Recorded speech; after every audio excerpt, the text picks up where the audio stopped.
Hi friends, welcome to Yummy Cooking.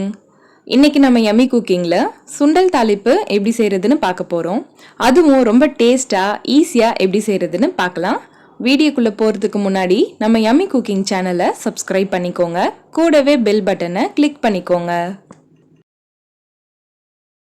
சுண்டல் தாளிப்பு செய்யறதுக்கு நான் வெள்ளை கடலை எடுத்திருக்கேன். இதை 8 மணி நேரம் தண்ணியில் ஊற வச்சு எடுத்துக்கோங்க. மார்னிங் செய்யறதா இருந்தா நைட்டே ஊற வச்சிடுங்க.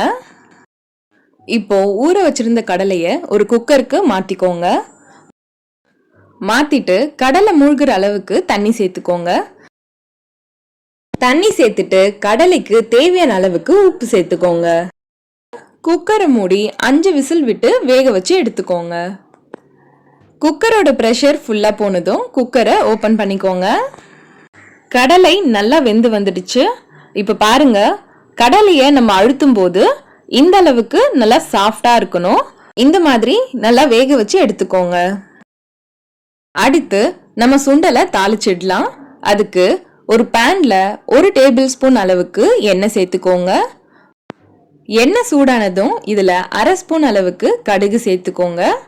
கடுகு நல்லா பொரியட்டும். இப்ப பாருங்க, கடுகு நல்லா பொரிஞ்சிடுச்சு.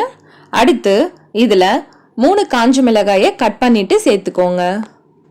காஞ்ச மிளகாய் சேர்த்துட்டு இதை லைட்டா வதக்கிக்கோங்க. அடுத்து ஒரு கொத்து கருவேப்பிலை சேர்த்துக்கோங்க. கருவேப்பிலை சேர்த்துட்டு லைட்டா வதக்கிக்கோங்க.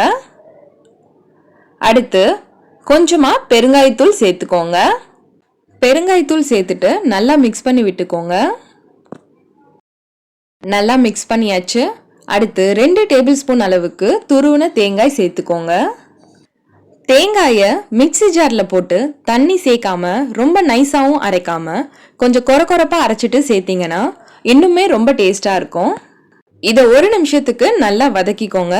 ஸ்டவ்வை லோ ஃப்ளேம்ல வச்சுட்டே பண்ணுங்க. அடுத்து நம்ம வேக வச்சு வச்சிருந்த கடலைய தண்ணி இல்லாம நல்லா வடிகட்டிட்டு சேர்த்துக்கோங்க.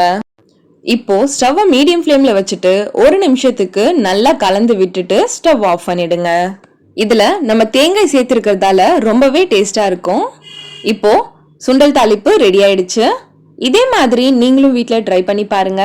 ரொம்ப டேஸ்டா இருக்கும். எல்லாரும் விரும்பி சாப்பிடுவாங்க. ஓகே ஃப்ரெண்ட்ஸ், உங்களுக்கு இந்த ரெசிபி பிடிச்சிருந்தா நம்ம யம்மி குக்கிங் சேனலை சப்ஸ்கிரைப் பண்ணுங்க, லைக் பண்ணுங்க, ஷேர் பண்ணுங்க. அண்ட் நீங்க ட்ரை பண்ணி பார்த்துட்டு எப்படி இருந்ததுன்னு கமெண்ட் பண்ணுங்க.